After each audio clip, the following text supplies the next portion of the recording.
মায়ের একদার দুধের দাম কাটিয়া গায়ের চাম, মায়ের একদার দুধের দাম, মায়ের একদার দুধের দাম কাটিয়া গায়ের চাম, পাপুষ বানাইলে ঋণের শোধ হবে না, এমন দরদি ববে কেউ হবে না আমার মা গো।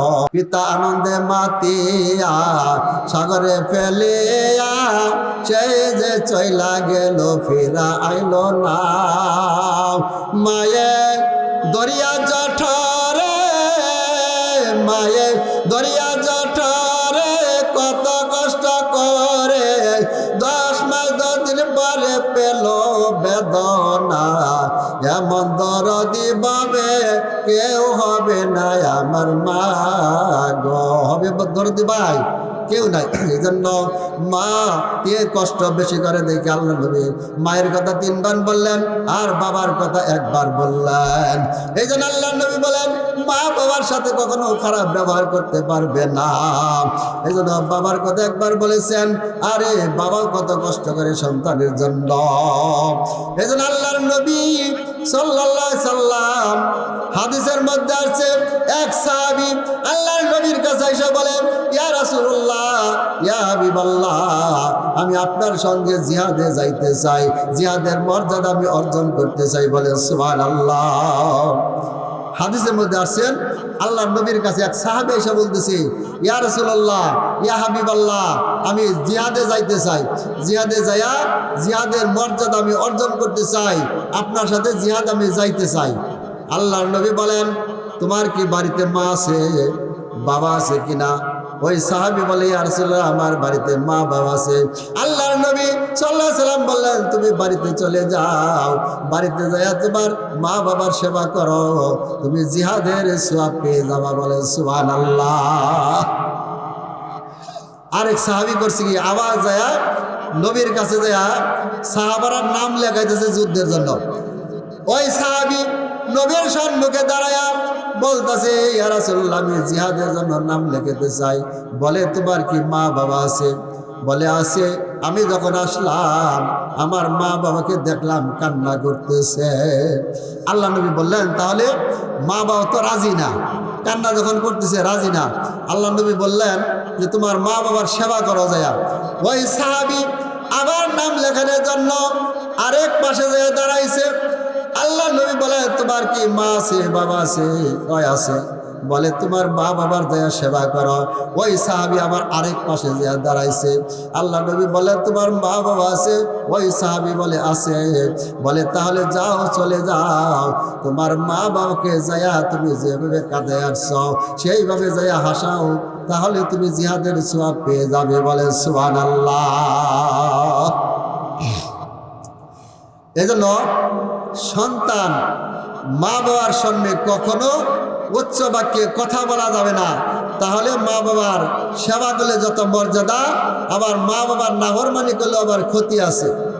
এরকম মা বাবার অবাধ্য সন্তান যদি হয় তাহলে তারও ক্ষতি আছে। এই জন্য আল্লাহ নবী বলেন, যদি সন্তান কোথাও থেকে সফরে থেকে চাকরি থেকে যখন ছুটিতে আসবে, আসার পরে মা যদি ডাক দেয়, অনেকদিন পরে সন্তানকে কাছে পাইয়া মা তার মনের আবেগ প্রকাশ করতে চায়, ঠিক না ভাই? সন্তান বাড়িতে আসে অনেকদিন পরে, মা চায় তার সন্তানের সাথে কিছু আলাপ করবে। এখন ওই সন্তান তার উচিত হলো মার কাছে বসা, বৈশা মা যে কথা বলবে, মা কথা বলতে যে কথাগুলি সন্তান জানে, যে জমি এটা পুকুর কাটতে হবে, ওখানেই কাজ করতে হবে, কিন্তু জানার পরেও সন্তানের উচিত গুরুত্ব দিয়ে কথা শোনা, যেন বিরক্ত না হওয়া, যে এগুলি কি বলেন নম্রভাবে ভদ্রভাবে শোনা আর বিরক্ত না হওয়া। আর আল্লাহ নবী বলেন, এমনভাবে থাকবা যেন এরকমভাবে এমপি মন্ত্রীর কাছে হাকিমের সম্মুখে যখন মানুষ যায় নম্র ভদ্রভাবে কথা বলে, এই জন্য মায়ের সাথে এমনভাবে তোমরা নত হইয়া থাকবা। মুহাম্মদ আব্দুল্লাহ ইবনে সিরিন রাহমাতুল্লাহ আলাইহি বিখ্যাত স্বপ্নের তাবির এরকম ব্যাখ্যা করতেন। বলে সুবহানাল্লাহ। মুহাম্মদ ইবনে সিরিন রাহমাতুল্লাহ আলাইহি স্বপ্নের বিশ্ব বিখ্যাত তাবির করতেন, ব্যাখ্যা দিতেন, বলে সুবহানাল্লাহ। ওনার কথা কিতাবের মধ্যে আসছে, উনি যখন মা বাবার সাথে কথা বলতেন, কথা বলার সময় লোকজন বলতেছে যে তোমার কি কোনো শরীর অসুস্থ কিনা, তোমার গলার মধ্যে কোনো সমস্যা আছে কিনা। মুহাম্মদ ইবনে সিরিন রাহমাতুল্লাহ বলেন, না, আমার গলার মধ্যে কোনো সমস্যা না, কিন্তু আমি মা বাবার সম্মুখে যখন কথা বলি, আমি এমন ভয়ে নিয়ে কথা বলি, এমন চিন্তা নিয়ে কথা বলি যে আমার কথাটা যেন আমার মা বাবার কথার চাইতে উচ্চ না হয়, আমার মা বাবার দিলের মধ্যে যেন কষ্ট না লাগে, এইভাবে আমি নম্রভাবে কথা বলি। বলে সুবহানাল্লাহ। আল্লাহ তুমি রহম করো,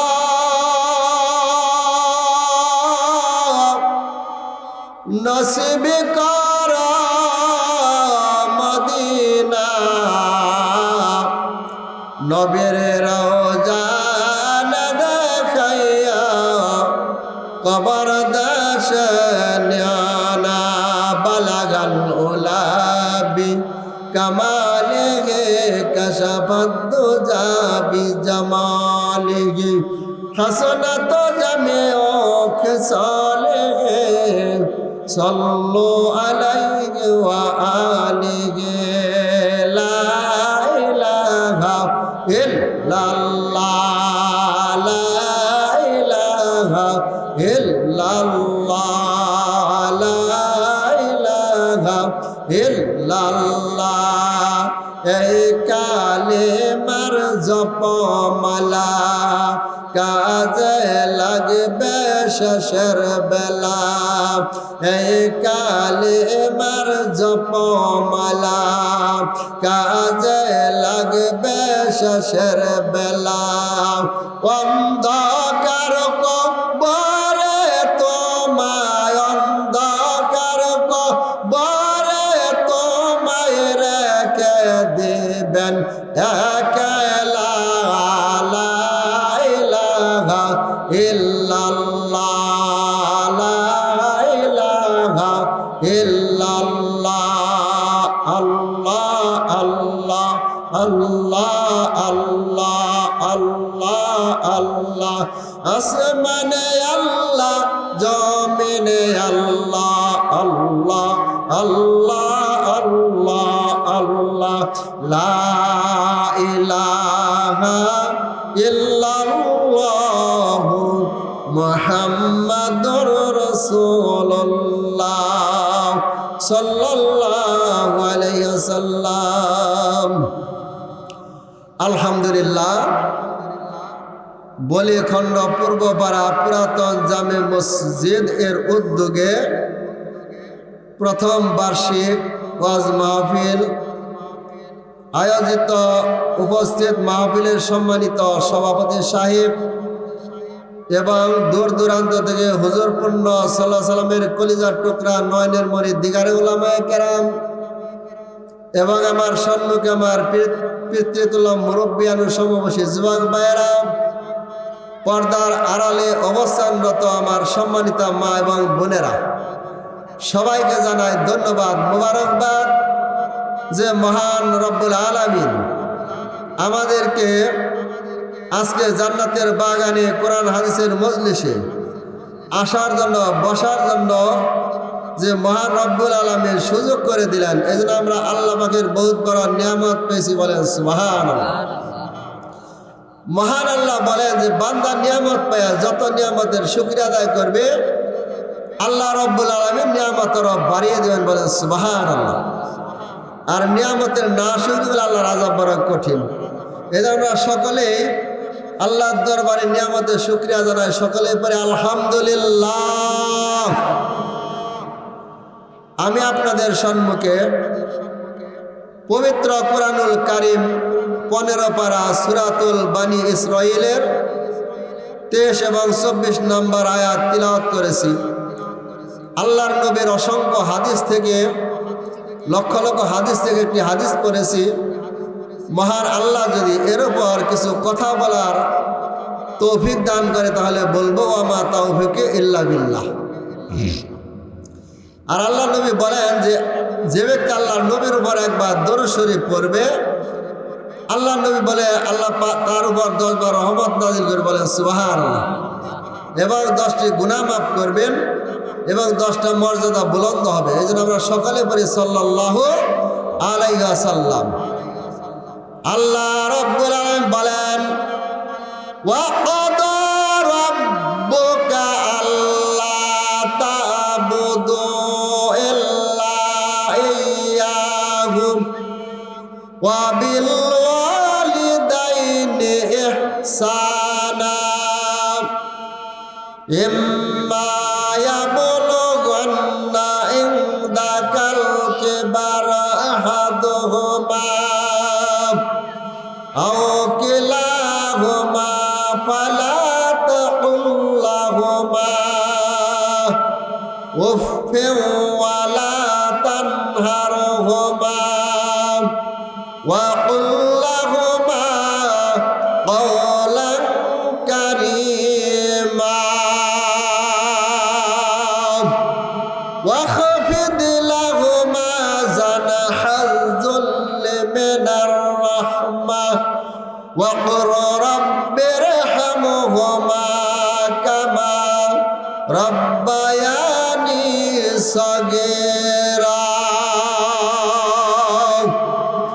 আল্লাহ রাব্বুল আলামিন বলেন একমাত্র আল্লাহ ছাড়া কারো ইবাদত করা যাবে না। আল্লাহ তাআলা বলে দিলেন একমাত্র আল্লাহ পাকের ইবাদত করবা, আল্লাহ পাকের ইবাদত ছাড়া কারো ইবাদত করা যাবে না।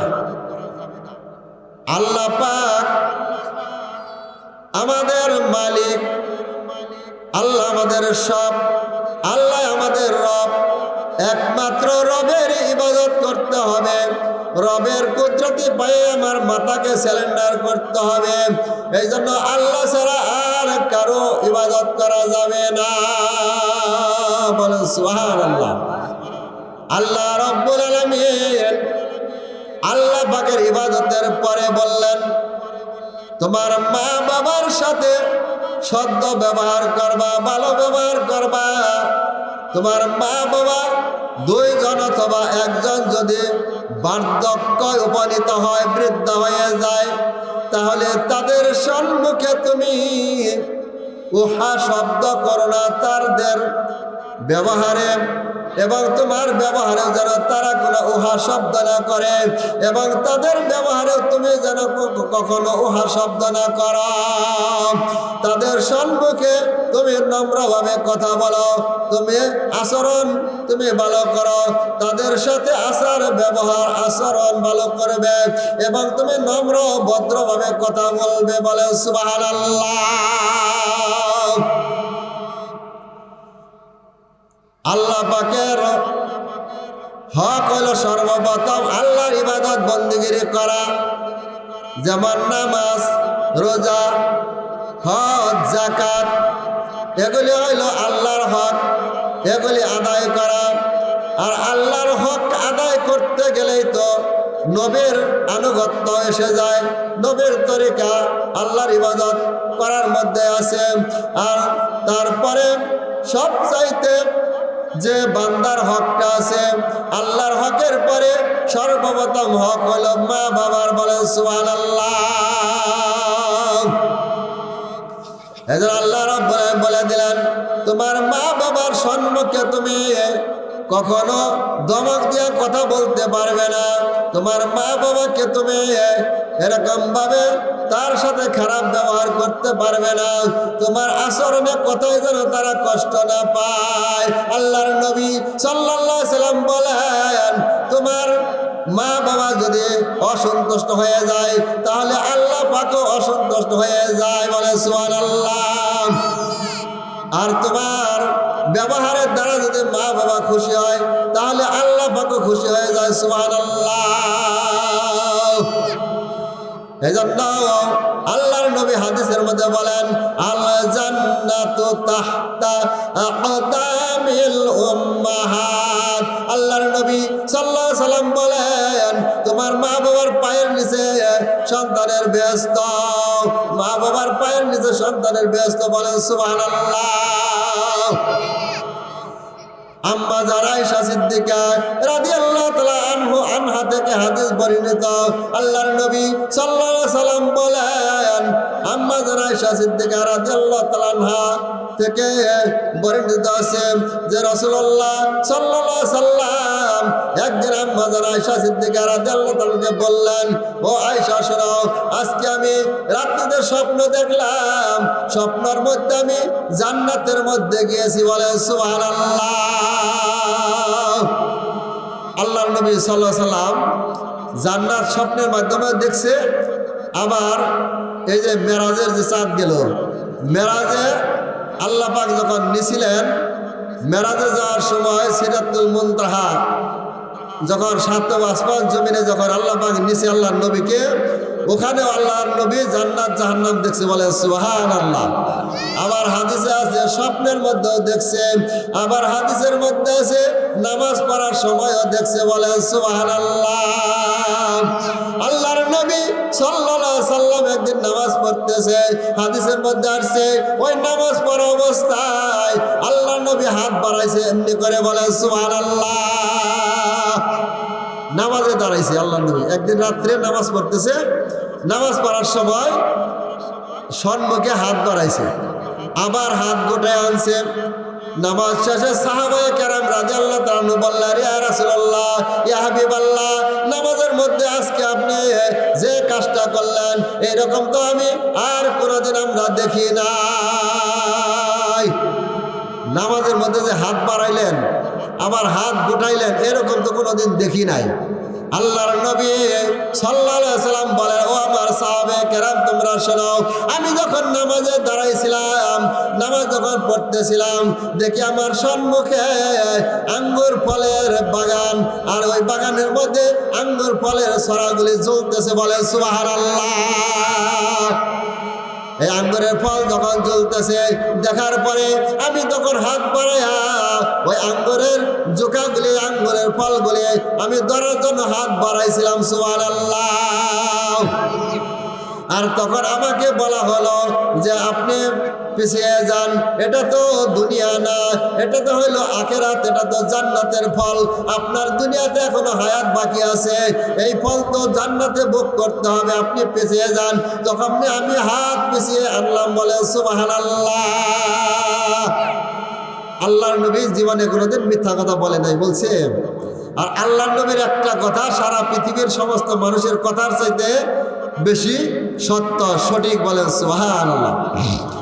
আল্লাহর নবী বলতেছেন, ও আয়েশা শোনো, আমি জান্নাতের মধ্যে স্বপ্নে জান্নাত দেখলাম, জান্নাতের মধ্যে যখন আমি গেলাম আমার কানের মধ্যে কোরআন তিলাওয়াতের শব্দ বেশি আসলো।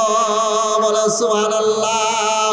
আর এই কোরআন তিলাওয়াতের আওয়াজটা আমার মনে হয় আমার সাহাবী হারেসা ইবনে নুমান রাদিয়াল্লাহু তাআলা আনহুর কণ্ঠের মতো বেশি আসলো। বলে সুবহানাল্লাহ। আমি জিজ্ঞাসা করলাম, এই কোরআন তিলাওয়াতকার? জিবরাইল আলাইহিস সালাম ফেরেশতারা বললেন, ইয়া রাসূলুল্লাহ, এই কোরআন তিলাওয়াত এটা তো আপনার সাহাবী হারেসা ইবনে নুমান রাদিয়াল্লাহু তাআলা আনহুর। বলে সুবহানাল্লাহ। আল্লাহর নবী বলেন, এই সাহাবী এত দামি হয়েছে যে জান্নাতের মধ্যে তার কোরআন তিলাওয়াত আওয়াজ শোনা যায়। ফেরেশতারা বললেন, আপনার ওই সাহাবী মায়ের খেদমত করে। বলে সুবহানাল্লাহ। আল্লাহর নবী পরদিন এসে বলতেছে, ও হারেসা ইবনে নোমান, তুমি কেমন কি আমল করো যে আমি জান্নাতের মধ্যে স্বপ্ন যখন দেখলাম জান্নাতের মধ্যে তোমার কোরআন তিলাওয়াতের আওয়াজের শব্দ পাইলাম। বলে সুবহানাল্লাহ। হারেসা ইবনে নোমান রাদিয়াল্লাহু তাআলা আনহু বলেন, ইয়া রাসূলুল্লাহ, ইয়া হাবিবাল্লাহ, আমি তো আমল করি, সবাই যে আমল করে ওই আমলে করি। আর একটা আমল, আমার মাকে আমি নিজের হাতে খানা খাওয়া দেই, মাকে আমি গোসল করা দেই, আমি মায়ের সেবা যত্ন করে। বলে সুবহানাল্লাহ। আল্লাহর নবী সাল্লাল্লাহু আলাইহি সাল্লাম বলেন, তোমার মায়ের সেবা করার কারণে এই জন্য আল্লাহ রাব্বুল আলামিন জান্নাতের মধ্যে তোমার কোরআন তিলাওয়াতের আওয়াজ আমার কানে ভাসাইয়া দিয়েছে। বলে সুবহানাল্লাহ। মায়ের সেবা করার কারণে মানুষ কত মর্যাদা লাভ করে। হারেস ইবনে নুমান রাদিয়াল্লাহু তাআলা আনহু সে মৃত্যুবরণ করেই নাই, দুনিয়াতে বাইসে আছে। আল্লাহ নবী জান্নাতের মধ্যে স্বপ্ন দেখতেছে যে তার কোরআনের আওয়াজ তার কানে আসতেছে। এটা কিসের জন্য? একমাত্র মায়ের সেবা করার কারণে। বলে সুবহানাল্লাহ। এই জন্য মায়ের সেবা করার কারণে মানুষ কত বড় দামি হয়ে যায়। আর মা বাবার দোয়া এমন ভাবে কবুল হয় যে আসমানে কোনো পর্দা থাকে না, দোয়া করলে সাথে সাথে কবুল হয়ে যায়। বলে সুবহানাল্লাহ। আজকে আসরের নামাজের আগে আজান দিব, তার কিছুক্ষণ আগে আমার এক মুসল্লি আয়সা বলতাছে, হুজুর মা বাবার দোয়া যে কবুল হয় তার প্রমাণ আমি পাইলাম, কারেন্টের মতো দোয়া কবুল হয়। আমি বললাম কেন? দোয়া তো কবুল হয়, আল্লাহ নবী তো বলছে, আপনি কথা বলতেছেন। আমার ওই মুসল্লি বলতেছে, হুজুর আমার ছেলেটা চাকরি করে, ঢাকায় থাকে, আর দেখি সে কিছুদিন পর পরে খালি দাড়ি সেভ করে। আমি আজ কয়েকদিন যাবৎ মসজিদের মধ্যে নামাজ পড়া আল্লাহর কাছে দোয়া করতেছি, আল্লাহ তুমি আমার ছেলেটাকে দাড়ি রাখার তৌফিক দান করো। বলে সুবহানাল্লাহ। তখন বলতেছে, হুজুর আমার ছেলেটা এই যে ছুটিতে আসছে, ছুটিতে আসার পরে দেখি তার মুখের মধ্যে দাড়ি রাখছে। বলে সুবহানাল্লাহ। ওই ব্যক্তি বলতেছে, হুজুর দোয়া তো কবুল হয়েছে, সাথে সাথে আমি দোয়া করছি ছেলের জন্য দাড়ি রাখার জন্য, আর আমার ছেলে ছুটিতে আসছে, বাড়িতে আসছে, মুখে থোতার মধ্যে দাড়ি নিয়ে। বলে সুবহানাল্লাহ। দেখার পরে আমার মনটা খুশিতে ভরে গেছে। তখন বলতেছে কারেন্টের নাগাল দোয়া কবুল হয়। তো বাস্তব আমার মুসলিম আজকে বলতেছে আসর নামাজের আগে। বলেন সুবহানাল্লাহ। কিন্তু আমরা তো বুঝি না। আল্লাহর নবীর দরবারে এক সাহাবী আসার পরে ওই সাহাবীটা কান্না করতেছে। তখন লোকজনে বলতেছে, আপনি কেন কান্না করতেছেন? আপনার কি মা মারা গেছে এই জন্য কান্না করতেছেন? ওই সাহাবী বলে, না আমার মা মারা গেছে এই জন্য না, কিন্তু আজ থেকে আমার একটা জান্নাতের দরজা বন্ধ হয়ে গেল। বলে সুবহানাল্লাহ। এই জন্য কান্না করতেছি। আমার মা বাবা দুজন যখন ছিল, দুইটা জান্নাতের দরজা খোলা ছিল। আজকে আমার মা দুনিয়া থেকে চলে গেছে, আমার একটা জান্নাতের দরজা বন্ধ হয়ে গেল, এই জন্য কান্না করতেছি। বলে সুবহানাল্লাহ। এই জন্য মা বাবা হইল ছায়া স্বরূপ। বলে সুবহানাল্লাহ। ছায়ার নিচে আমরা আছি। এই জন্য মা বাবা যখন থাকবে না তখন আমরা বুঝবো, তখন চোখের পানি ফেলে কাঁদবো, কিন্তু থাকতে তো আমরা বুঝতেছি না। এই জন্য দুনিয়ায় থাকাই মা বাবার দোয়ায় মানুষ দুনিয়াতে আখিরাতে সে সম্মান পাবে, দুনিয়াতেও সম্মান পাবে। এই জন্য মা বাবার নাফরমানি করলেও দুনিয়াতে বিচার হয়, আখিরাতে তো আছেই। আর ভালো কাজ করলেও দুনিয়াতে সে লাভ পাবে। বলে সুবহানাল্লাহ। আল্লাহর নবীর জমানায় এক সাহাবী আল্লাহর নবীর কাছে যায়া বলতাছে, ইয়া রাসূলুল্লাহ, ইয়া হাবিবাল্লাহ, আমার ধন সম্পদ আছে, আমার টাকা পয়সা আছে, আমার ছেলে মেয়ে আছে, বিবি বাচ্চা আছে, আর আমার বাবা মা আছে। আমার বাবা শুধু আমার ধন সম্পদ থেকে বেশি বেশি টাকা পয়সা চায়। আল্লাহর নবীর দরবারে যায়া বলতাছে ওই সাহাবী, যে ইয়া রাসূলুল্লাহ, ইয়া হাবিবাল্লাহ, আমার ধন সম্পদ আছে, টাকা পয়সা আছে, ছেলে মেয়ে বিবি বাচ্চা আছে, কিন্তু আমার বাবা শুধু আমার কাছে বেশি বেশি টাকা পয়সা চায়, বেশি বেশি খালি আমার কাছেই চায় খরচ করার জন্য।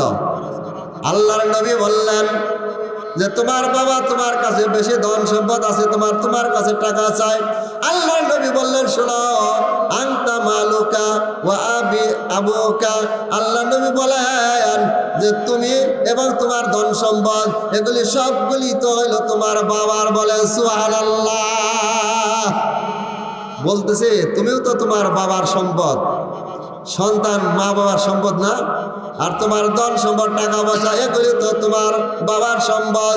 এই জন্য আজ থেকে তোমার বাবা তোমার ধন সম্পদ ব্যবহার করবে, তুমি কিছুই বলতে পারবা না।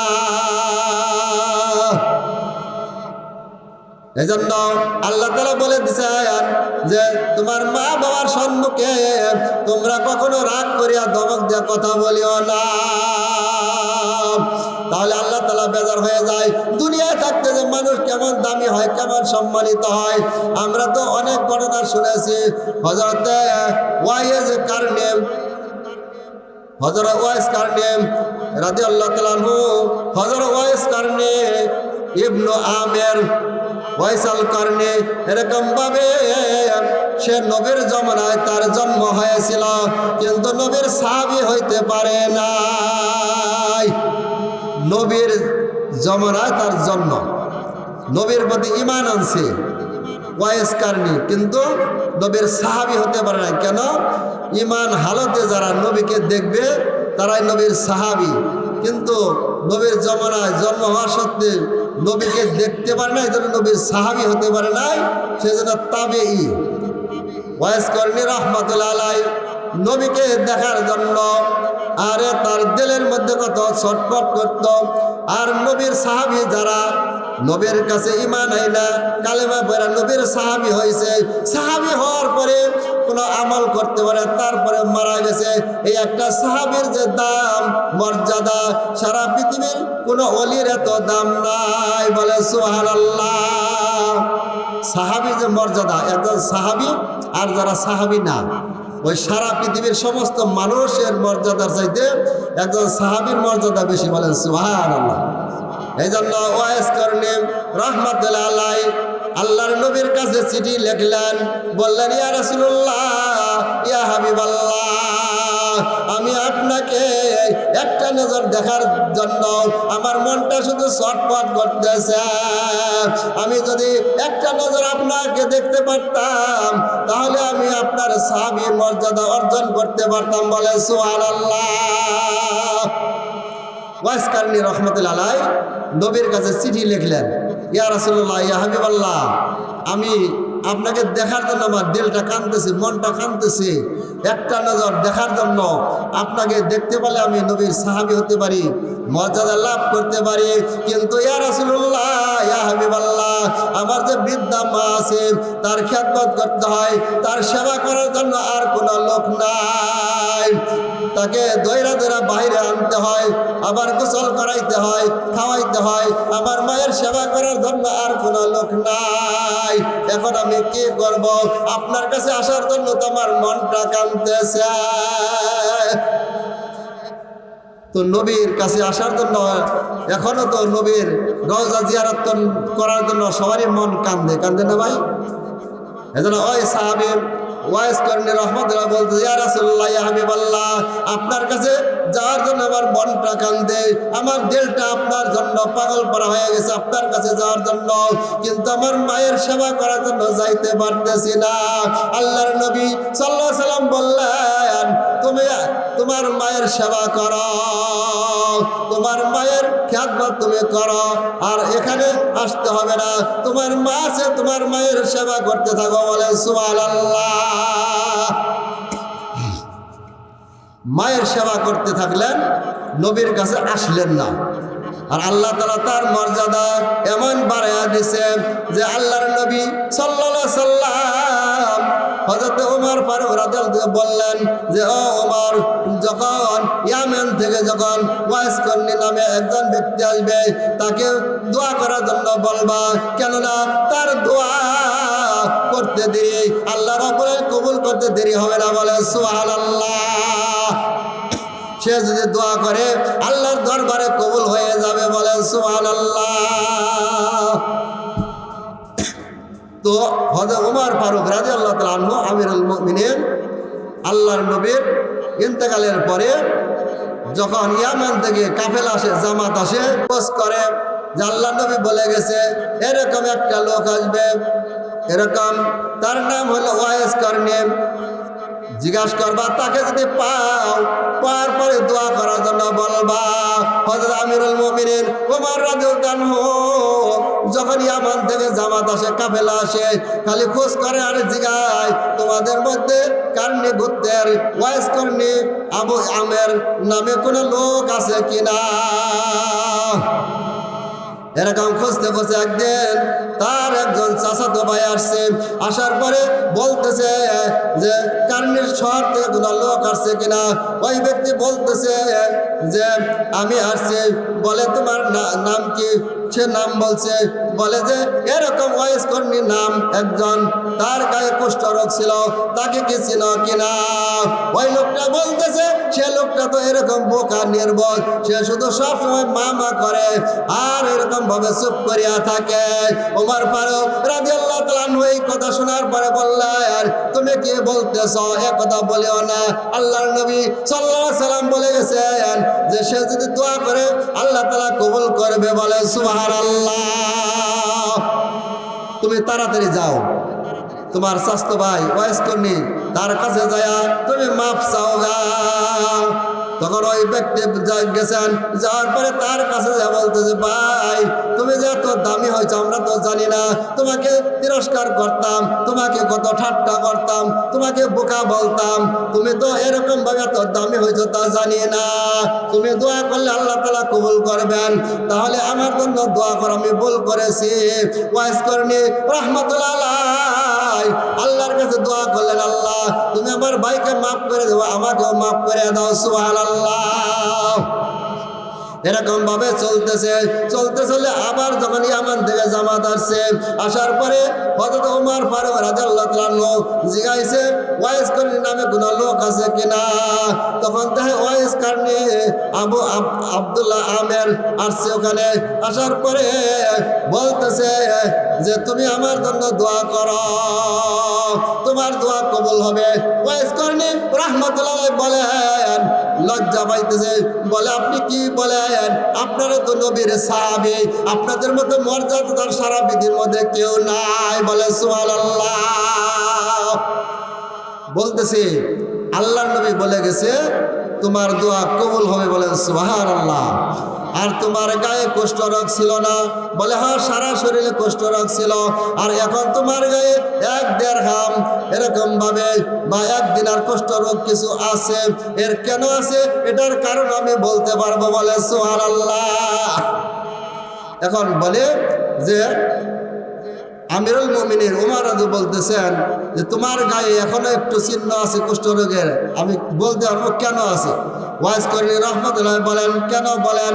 বলতেছে আল্লাহর নবী সাল্লাল্লাহু আলাইহি সাল্লাম বলে গেছেন তোমার গায়ে যে কুষ্ঠরোগ ছিল তুমি আল্লাহর কাছে দোয়া করছো, আল্লাহ তুমি আমার শরীরের রোগটা ভালো করে দাও। দোয়া করার সাথে সাথে কবুল হয়েছে, সম্পূর্ণ ভালো হয়েছে। আর তুমি আল্লাহর কাছে বলেছিলে আল্লাহ তুমি সম্পূর্ণ শরীর ভালো করিও না, একটু চিহ্ন রাখিও যেন ওইটা দেখে তোমার নিয়ামতের শুকরিয়া আদায় করতে পারি। বলে সুবহানাল্লাহ। এই জন্য একটু আছে না? আছে। আর তোমার মর্যাদা এত কেন হয়েছে? তুমি মায়ের সেবা করছো, এই জন্য আল্লাহ তাআলা তোমার এত মর্যাদা বাড়াইয়া দিয়েছে। সুবহানাল্লাহ। যখন আমিরুল মুমিনিন যখন দোয়া করার জন্য বলছে, দোয়া করছে, এই দোয়া শোনার পরে অন্যান্য সাহাবীরা বলতে আমার জন্য দোয়া করেন, কেননা আল্লাহর নবী জীবনে তো কোনো মিথ্যা কথা বলে নাই। মুহাম্মদ হারগেজ না গুপ্তা, তানা গুপ্তা জিবরাইল হারগেজ না গুপ্তা, তানা গুপ্তা রব্বুল জলিল। আল্লাহর নবী জীবনে কোনো কথা বলেন নাই, জীবন তো মাওলার পক্ষ থেকে ওহী আসতো। বলে সুবহানাল্লাহ। আল্লাহ নবী বলছে দোয়া কবুল হবে, এটার মধ্যে তার কোনো সন্দেহ নাই। তো সাহাবারা যখন সবাই বের জমাইতেছে, এমন ভাবে মানুষ চতুর্দিক থেকে আসতেছে তার কাছে দোয়া চাওয়ার জন্য, তার দোয়া 100% কবুল হইতেছে। কিন্তু এখানে একটা কথা, কিন্তু সাহাবীর চাইতে কিন্তু মর্যাদা বেশি বলা যাবে না। কিন্তু সে সাহাবী হতে পারে নাই, নবীকে দেখে নাই, সাহাবার মর্যাদা বেশি। কিন্তু আল্লাহ পাক তার দোয়া কবুল করে মায়ের সেবা করার কারণে হযরত ওয়াইস কারণে রাহমাতুল্লাহ দেখলেন যে মানুষের বের জমাইতেছে, এইভাবে তো আমার কাছে আরো লোক আসবে। তার নিজের পরিচয় গোপন করার জন্য সে এমনভাবে লোকালয় থেকে চলে গেলেন যে আর কোনোদিন সে আসে নাই। বলে সুবহানাল্লাহ। এই জন্য মা বাবার আল্লাহ নবী বলছেন যে মা বাবার পায়ের নিচে সন্তানের ব্যস্ত। আল্লাহর নবীর কাছে এক সাহাবী আয়েশা বলতেছে মান আবাররু ইয়া রাসূলুল্লাহ ইয়া হাবিবাল্লাহ, এই দুনিয়াতে কার সাথে ভালো ব্যবহার করব, আমি কার সেবা করব। আল্লাহর নবী সাল্লাল্লাহু আলাইহি সাল্লাম বললেন উম্মুকা, তোমার মায়ের। বলে সুবহানাল্লাহ। ওই সাহাবী আবার বললেন ইয়া রাসূলুল্লাহ, আমি কার সাথে ভালো ব্যবহার করব। আল্লাহ নবী বলে উম্মুকা, তোমার মায়ের। আবার জিজ্ঞাসা করছে ওই সাহাবী, ইয়া রাসূলুল্লাহ, আমি দুনিয়াতে কার সাথে সবচেয়ে বেশি ভালো আচরণ করব। আল্লাহ নবী বলে উম্মুকা, তোমার মায়ের। আবার 4 বারের কালে আবার বললেন ইয়া রাসূলুল্লাহ, আমি কার সাথে ভালো ব্যবহার করব। আল্লাহ নবী বলে আবুকা, তোমার বাবার। আল্লাহ নবী 3 বার বললেন মায়ের কথা, আবার চতুর্থবার বললেন বাবার কথা। 3 বার মায়ের কথা কেন বললেন? কারণ আছে না? আল্লাহ তাআলা বলেন হামালাতহু উম্মুহু, আল্লাহ নবী বলেন তোমার মা তোমাকে কষ্ট রাখছে, কষ্ট করে 10 মাস ধরে তোমাকে গর্ভে রাখছে। গর্ভে রাখা যে কষ্ট, এটা তো তোমার বাবা বুঝবে না। তোমার মা যখন তোমাকে গর্ভে ধারণ করেছে, আরে এরকম ভাবে তোমার বয়স যখন 6-7 মাস হয়ে গেছে, 8 মাস হয়ে গেছে, তুমি যখন গর্ভে ছিলা, তুমি এরকম ভাবে কাজ কাম সাইরা যখন বেলা 1টা-2টার সময় খানা নিয়া, খানার প্লেট নিয়া যখন তুমি এরকম ভাবে খানা খাইতে বসছ, আর তুমি সন্তান তোমার মায়ের কলিজার মধ্যে লাথি মেরেছিলা, ওই সময় মা খানার প্লেটটা চোখের মধ্যে থুয়া তোমার মা এরকম ভাবে খাটের মধ্যে শুয়া পড়ছে। আর এত কষ্ট মা করেছে, সন্তান গর্ভে আসলে মা এই যে কষ্ট করেছে, এই কষ্ট তো তোমার বাবা করতে পারে না। পারে? তারপরে 2 নাম্বার, তোমার মা যে প্রসব বেদনা সহ্য করেছে, আরে আল্লাহর নবী বলেন প্রসব বেদনা হলো মৃত্যুর চাইতে বেশি কষ্ট। অনেক মা এই দুনিয়া থেকে সন্তান ডেলিভারি হওয়ার সময় দুনিয়া থেকে অনেক মা বিদায় হয়ে যায়, তাই না ভাই? অনেক মা আছে দুনিয়াতে বিদায় হয়ে যায়, আর ডাক্তার পরীক্ষা করে বলছে যে যদি সন্তান বাঁচে গাছ বাঁচবেন, মা বাঁচবে না। মা যদি বাঁচে সন্তান বাঁচবে না। ডাক্তারের রুমে যায় সবাই কষ্ট করতেছে, সিগনেচার দিছে যে গাছ বাইচা থাকলে ফল পাওয়া যাবে, তাহলে সন্তানটাই নষ্ট হয়, যেন মা বাইচা থাকে। এই খবর যখন মায়ের কানে যায়, মা তখন বলে আমার বাঁচার দরকার নাই, আমার কলিজার টুকরা সন্তান যেন পয়সা থাকে। ঠিক না ভাই? এই জন্য সন্তান ডেলিভারি হওয়ার সময় যদি মা মারা যায়, আল্লাহ নবী বলে তার শহীদের মৃত্যু হয়ে যায়। বলে সুবহানাল্লাহ। আর যদি বাইসা থাকে তাহলে সে গাজী। যারা জিহাদে যায় বীর ফিরে আসছে, বাইসা আছে, তাদেরকে গাজী বলা হয়। তারাও গাজীর সোয়াব পাবে। ওই মা বেঁচে থাকলেও গাজীর সোয়াব, আর মারা গেলে শহীদের দরজা। এই জন্য মৃত্যু কষ্ট যে এমন কষ্ট, এটা তো বোঝানো যায় না মা ছাড়া। আবার এই 2 নাম্বার গেল। 3 নাম্বার, একটা সন্তান 1-2 বছর অথবা 2.5 বছর মায়ের দুধ পান করে, আর এমন মায়ের দুধের ভিটামিন কোনো পৃথিবীর ডাক্তার বলতে পারবে না মায়ের বুকের দুধের চাইতে কোনো ভিটামিন তৈরি হয়েছে। বলে সুবহানাল্লাহ। এই জন্য মায়ের বুকের দুধ 2 বছর 2.5 বছর দুধ পান করেছি। এই জন্য মায়ের দুধের দাবি, পায়ের গায়ের চামড়া দিয়ে মায়ের জুতা বানিয়ে দিলে সুদ হবে না।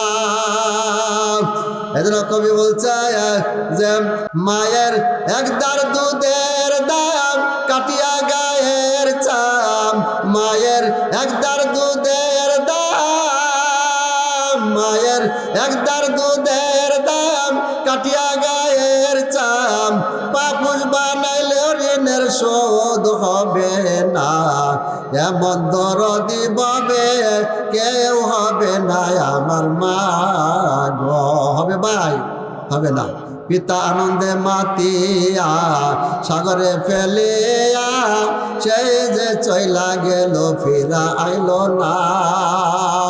মায়ের দরিয়া জঠরে, মায়ের দরিয়া জঠরে কত কষ্ট করে 10 মাস 10 দিন পরে পেল বেদনা, এমন দরদি ববে কেউ হবে না আমার মা গো। হবে দরদি ভাই? কেউ নাই। এই জন্য মা কে কষ্ট বেশি করে দেখে আল্লাহ নবী মায়ের কথা 3 বার বললেন আর বাবার কথা 1 বার বললেন। এই জন্য আল্লাহ নবী বলেন মা বাবার সাথে কখনো খারাপ ব্যবহার করতে পারবে না। এই জন্য বাবার কথা 1 বার বলেছেন। আরে বাবাও কত কষ্ট করে সন্তানের জন্য। এই জন্য আল্লাহর নবী সাল্লাল্লাহু আলাইহি সাল্লাম হাদিসের মধ্যে আছে এক সাহাবী আল্লাহর নবীর কাছে এসে বলে ইয়া রাসূলুল্লাহ ইয়া হাবিবাল্লাহ আমি আপনার সঙ্গে জিহাদে যাইতে চাই, জিহাদের মর্যাদা আমি অর্জন করতে চাই। বলে সুবহানাল্লাহ। হাদিসের মধ্যে আছেন আল্লাহর নবীর কাছে এক সাহাবী এসে বলতেছে ইয়া রাসূলুল্লাহ ইয়া হাবিবাল্লাহ আমি জিহাদে যাইতে চাই, জিহাদে যাইয়া জিহাদের মর্যাদা আমি অর্জন করতে চাই, আপনার সাথে জিহাদ আমি যাইতে চাই। আল্লাহর নবী বলেন তোমার কি বাড়িতে মা আছে বাবা আছে কিনা? ওই সাহাবী বলে ইয়া রাসূলুল্লাহ আমার বাড়িতে মা বাবা আছে। আল্লাহর নবী সাল্লাল্লাহু আলাইহি সাল্লাম বললেন তুমি বাড়িতে চলে যাও, বাড়িতে যাইয়া তোমার মা বাবার সেবা করো, তুমি জিহাদের সওয়াব পেয়ে যাবা। বলে সুবহানাল্লাহ। আরেক সাহাবী করছে কি আওয়াজ যায়া নবীর কাছে যায়া সাহাবারা নাম লেখাইতেছে যুদ্ধের জন্য। ওই সাহাবী নবীর সম্মুখে দাঁড়ায়া বলতেছে ইয়া রাসূলুল্লাহ আমি জিহাদের জন্য নাম লিখতে চাই। বলে তোমার কি মা বাবা আছে? বলে আছে। আমি যখন আসলাম আমার মা বাবাকে দেখলাম কান্না করতেছে। আল্লাহ নবী বললেন তাহলে মা বাবা তো রাজি না, কান্না যখন করতেছে রাজি না। আল্লাহ নবী বললেন যে তোমার মা বাবার সেবা করো যায়। ওই সাহাবী আবার নাম লেখানোর জন্য আরেক পাশে যেয়ে দাঁড়াইছে। আল্লাহ নবী বলে তোমার কি মা আছে বাবা আছে? ওই আছে। বলে তোমার মা বাবার দয়া সেবা করো। ওই সাহাবী আবার আরেক পাশে যে দাঁড়াইছে। আল্লাহ নবী বলে তোমার মা বাবা আছে? ওই সাহাবী বলে আছে। বলে তাহলে যাও চলে যাও, তোমার মা বাবাকে যায়া তুমি যেভাবে কাঁদে আসছো সেইভাবে যায়া হাসাও, তাহলে তুমি জিহাদের সওয়াব পেয়ে যাবে। বলে সুবহানাল্লাহ।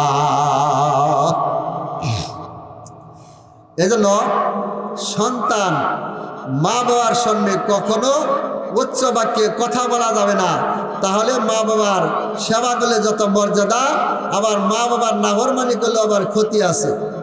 এরকম মা বাবার অবাধ্য সন্তান যদি হয় তাহলে তারও ক্ষতি আছে।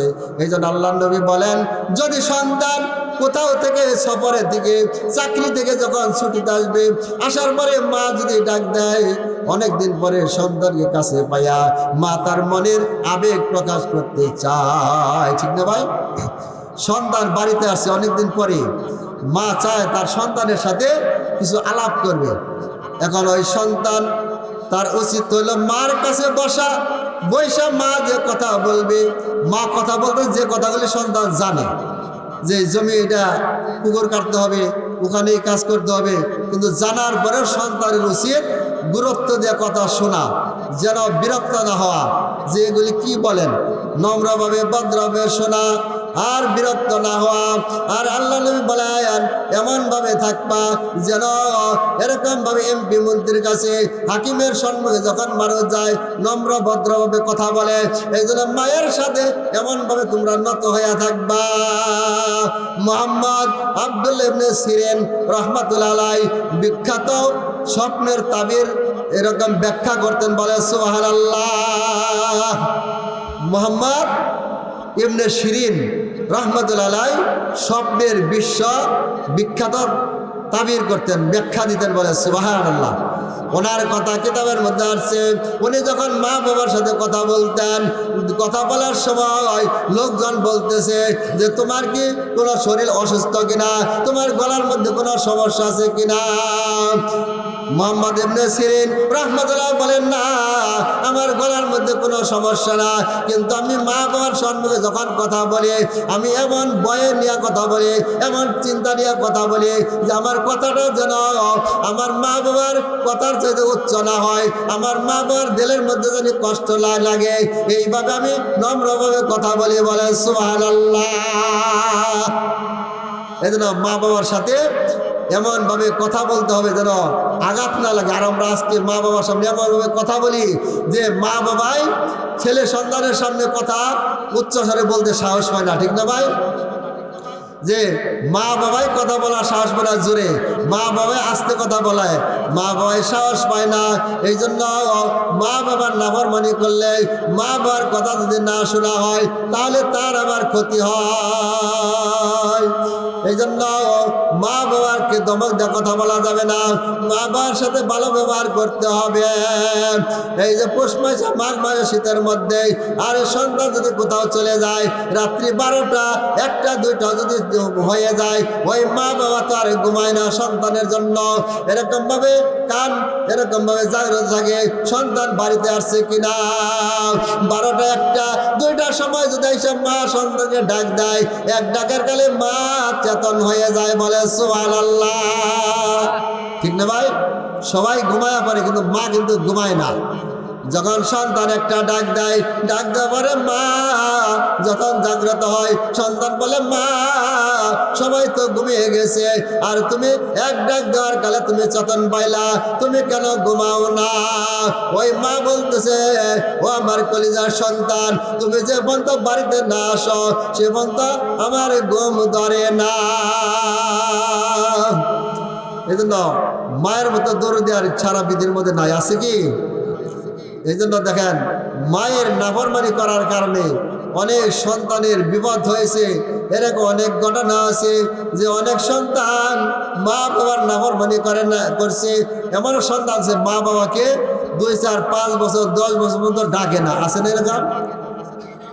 তো মরার পরে বুঝবে। এই জন্য তার জন্য জাহান্নাম, মা বাবার অবাধ্য সন্তান জাহান্নাম।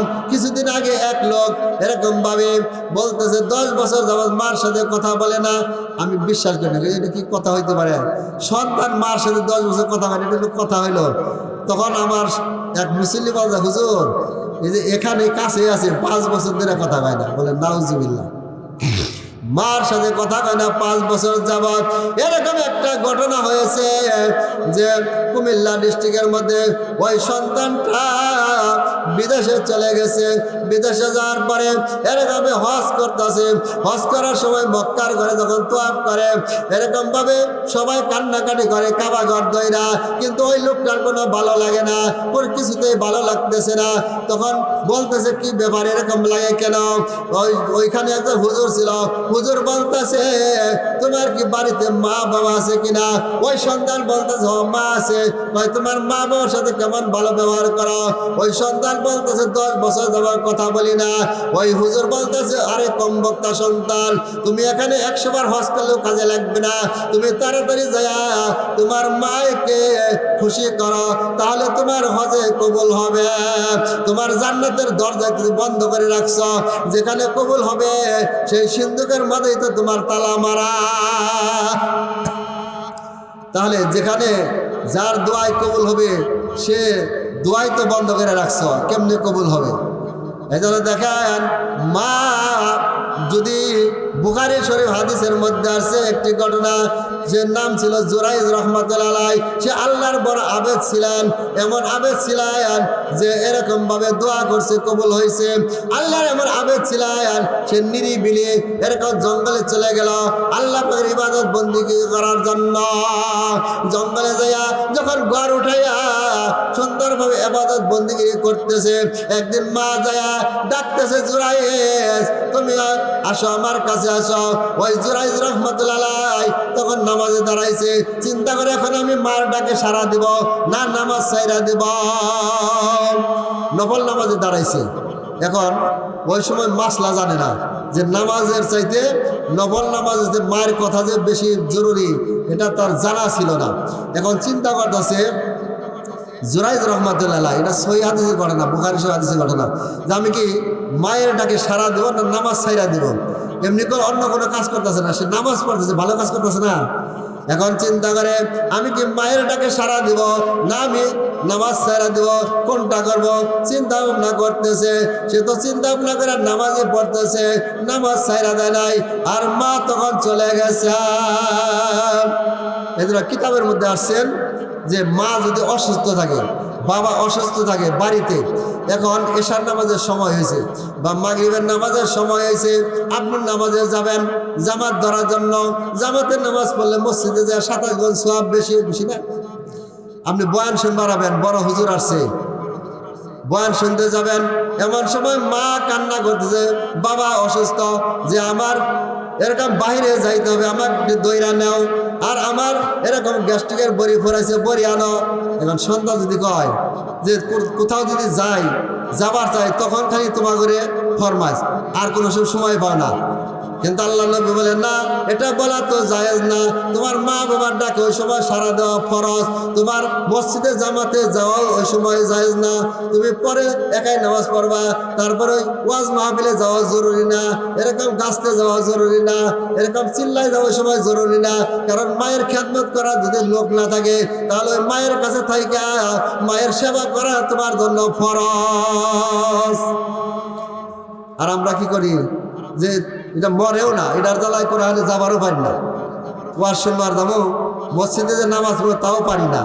কিতাবের মধ্যে আছে, আহকামে জিন্দিগির মধ্যে দেখা কইরা বলতেছি, বানাটি কথা না। এজন্য মা বাবার কথা এত জরুরি, মা বাবার কথা মারা এত জরুরি। অসুস্থ হয়েছে দইরা দইরা নিতে হবে। এরকম রাত্রি 10টা বাজে গেছে, ওষুধ ফুরাই গেছে, এখন বলা যাবে না সকালে না দেরাও, এখন ঠান্ডার মধ্যে যাইতে পারবো না, একথাও বলা যাবে না। যাই ওষুধ না মাকে দিতে হবে, বাবাকে দিতে হবে। এরকম ভাবে মা বাবার সেবা যত্ন করতে হবে। আল্লাহ তো দোয়া শিখিয়ে দিছে, রব্বির হামহুমা কামা রব্বায়ানি সগীরা। আল্লাহ তাআলা বলেন, তোমার মার জন্য দোয়া খায়রাত করবা। যে এই দোয়ার অর্থ হলো যে আল্লাহ, মা বাবা শৈশবকালে, শিশুকালে আমাদেরকে যেভাবে লালন পালন করেছে, ওইভাবে আমার মা বাবাকে তুমি এরকম ভাবে রাখো, ওইভাবে মা বাবাকে সযত্নে রাখো। বলে সুবহানাল্লাহ।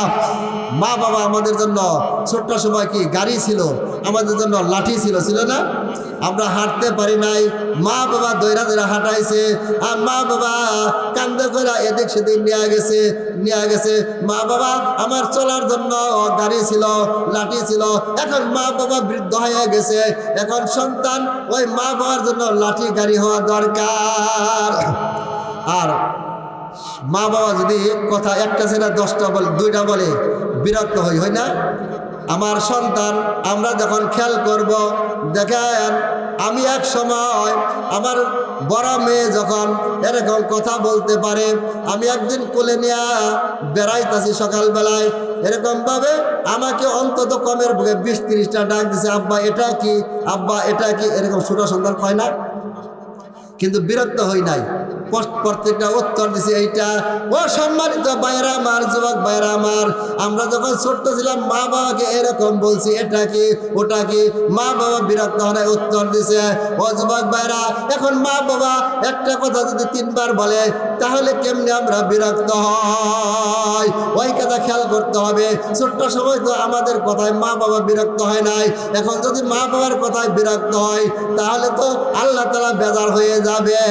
কেননা কিতাবের মধ্যে আসছে যে মানুষ যখন বৃদ্ধ হয়ে যায়, তখন তার মাথার ব্রেনটা এরকম স্মরণশক্তি কমে যায়, তখন ছোট্ট সন্তানের মতো হয়ে যায়। সকালে খাইছে, দুপুরে মনে নাই, এরকম একটা জিনিস এক জায়গায় থইছে, মনে নাই, বারবার খুঁজতেছে। এক কথা এই বলছে একটু আগে, কিছুক্ষণ করে মনে নাই, এরকম ভাবে খাওয়ার পরে বলতেছে আমি খাই নাই। ছেলের বয়ে খাওয়াই দিছে, কিছুক্ষণ পরে বলতেছে আমার খাবারই দেয় নাই। কিন্তু এটা তো তার ইচ্ছা করে না, এটা তো তার স্মরণ শক্তি নাই, এই জন্য তার কথায় বিরক্ত হওয়া যাবে না। আল্লাহ তাআলা বলছে উফ, যে তোমার ব্যবহারের দ্বারা মা যেন উফ শব্দ না করে। আর এমন সন্তান আছে মা বাবা রাস্তায় রাস্তায় কান্না করে, আছে না? আমাদের সচকে দেখলাম, আমরা তো ওয়াজ করবা যাই অনেক জায়গায়, মা বাবা এসে কান্না করে, কয় হুজুর আমার সন্তান এই ব্যবহার করছে। সন্তানের ব্যবহারে ওই মা বাবা কান্না করতে থাকে। আর সন্তানের জ্বালায় সন্তান, মা বাবা দেখা যায় বাড়িতে আছে, এখন শীতের রাত্রে আপনি ঘুম পারবেন, এমন সময় আপনার পাশের রুমে মা বাবা কাশতেছে, হয় না? যে মা বাবা পাশের রুমে শুয়ে রয়েছে, এখন আপনি আরেক রুমে শুয়েছেন, মা বাবা শীতের রাত, আপনি আরামে ঘুম পারবেন, মা বাবা কাশতেছে। কাশতেছে, কাশনের ছুটে আপনি ঘুম পাড়তে পারতেছেন না।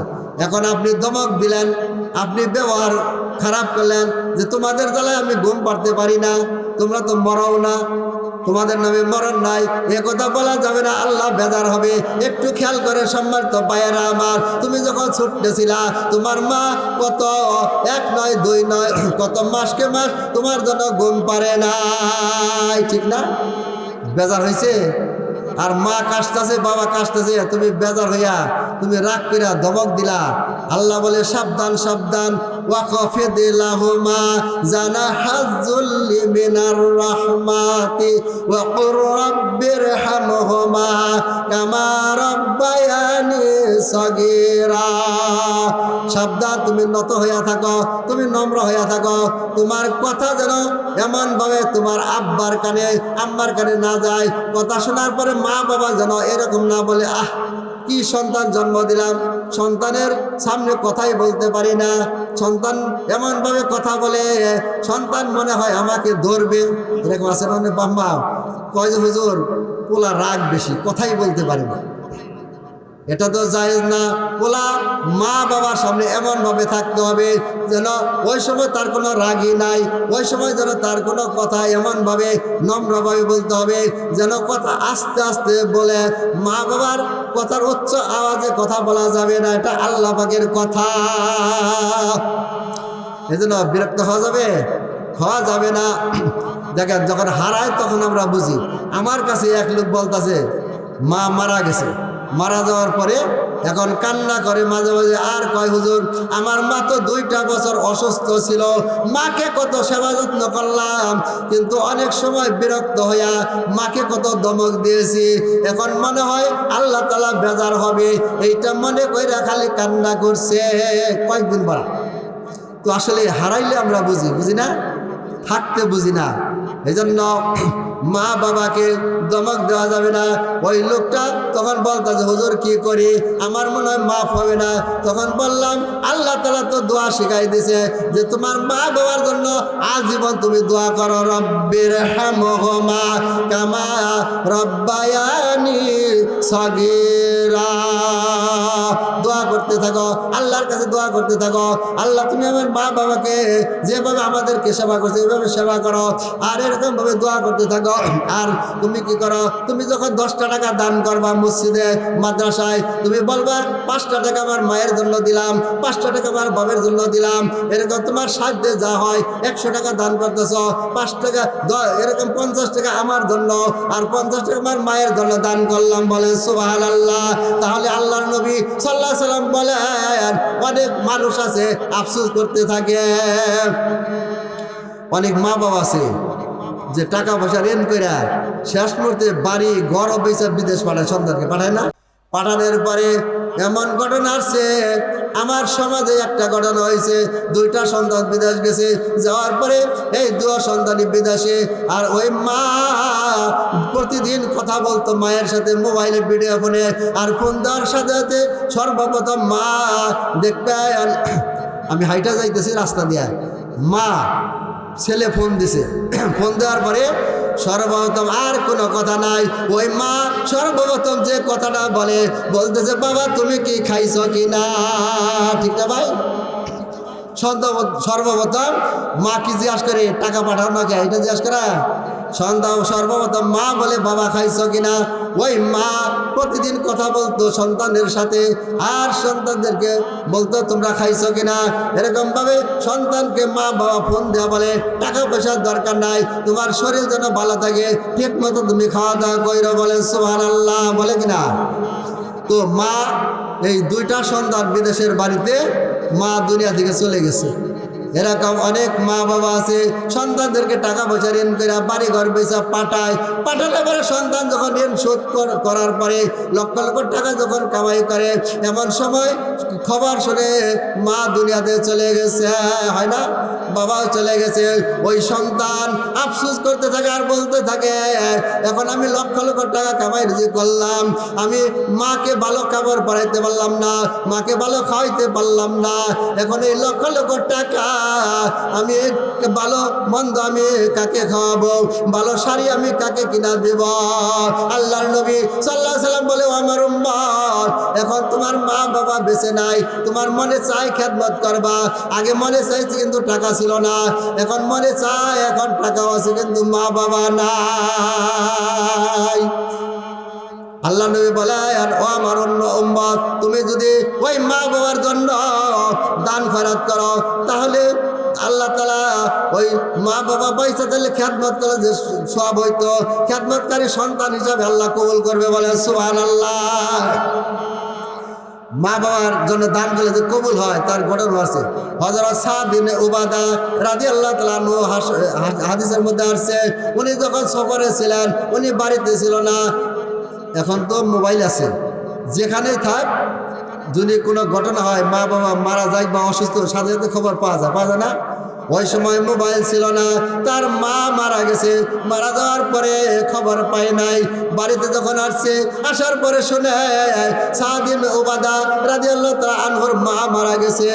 এই মা মারা গেছে, বাড়িতে আইসা আল্লাহর নবীর দরবারে চলে গেছে সাদ বিন উবাদা রাদিয়াল্লাহু তাআলা আনহু, যায় বলতেছে, ইয়া রাসূলুল্লাহ, ইয়া হাবিবাল্লাহ, আমি তো বাড়িতে ছিলাম না, আমার মা দুনিয়া থেকে চলে গেছে, এখন যদি আমার মায়ের জন্য আমি দান খয়রাত করি তাহলে কি কোনো কাজে লাগবে? আল্লাহর নবী সাল্লাল্লাহু আলাইহি সাল্লাম বললেন, তোমার মায়ের জন্য যদি দান খয়রাত করো তাহলে কাজে লাগবে। তখন ওই সাহাবী বললেন, ইয়া রাসূলুল্লাহ, ইয়া হাবিবাল্লাহ, আমার এই বাগানটা আমি আল্লাহর রাস্তায় দান করে দিলাম। বলে সুবহানাল্লাহ। তাহলে দান করলেও কবুল হয়, মা বাবার জন্য মরার পরে দান করলেও কবুল হয়। এই জন্য মা বাবার জন্য আজীবন ভরা যারা বেঁচে নাই তাদের জন্য দোয়া করব, দান খয়রাত করব, আর এরকম ভাবে মা বাবার সাথে ভালো ব্যবহার করব। এখন ভালো ব্যবহার শুধু কথাবার্তায় কি ভালো ব্যবহার? এখন মা পৌষ মাসে, মাঘ মাসে, শীতের মধ্যে রাতে শুয়া থেকে আলাদা একটা রুমে, ছোট্ট রুমের মধ্যে সে তার যে গায়ের কাপড় আছে, সে তার শীত কি ওইটাই মানাইতেছে কিনা এটা দেখতে হবে। আবার সে কি খাইছে, তার কি ক্ষুধার প্রয়োজন। দেখেন, আমরা সন্তানের জন্য প্রতিদিন 100 টাকা 200 টাকা খরচ করি। আমি তো মাদ্রাসা পড়াই, নুরানি মাদ্রাসা, যখন আমি প্রথম চাকরি নেই আমার বেতন হইল 1500 টাকা। আর শিশু ক্লাসে ছাত্র পড়াইতেছি, ছাত্রর মাই কয়, হুজুর আমার এই এক ছেলের জন্য মাসে 3000 টাকা খরচ হয়, আর বড় ছেলে তোর জন্য তো আরো বেশি। আমি বললাম, আমার বেতন মাত্র 1500 এক মাসে, আর আপনি ছেলের জন্য খরচ করেন 3000, এটা কেমনে সম্ভব? ছেলের ভাবে কি বিদেশ থাকে, সিঙ্গাপুর থাকে? কয় যে হ্যাঁ সিঙ্গাপুর থাকে, তাহলে এই জন্যই সম্ভব। তাহলে দেখেন ছেলের জন্য কত টাকা পয়সা খরচ করি, সদাই কিনা দেই। ছেলে যদি খাবার ভাত না খাইতে চায় তাহলে মজা কিনা দেয়, কোনটা খাইলে ভালো লাগবে, এরকমভাবে জিজ্ঞাসা করে কি খাবা। ছেলের জন্য খানা খাওয়ার জন্য যখন প্লেট নিয়ে গেছে মায়, ছেলে খানা খায় না, আবার এই বাড়িতে ওই বাড়ি যায়, ওই মা পিছে পিছে যাইয়া খানা খাওয়া দেয়, এরকমভাবে দোপা বাড়ি চড়ার মধ্যে নিয়ে যায় না, অনেক মা খাওয়াই দেয়। আর এরকমভাবে বাবা মা যখন বৃদ্ধ হয়ে যায়, দেখবেন মা বাবার মুখে রুচি থাকে না, আরে তার মন চায় যদি এরকম কিছু খাইতে পারতাম।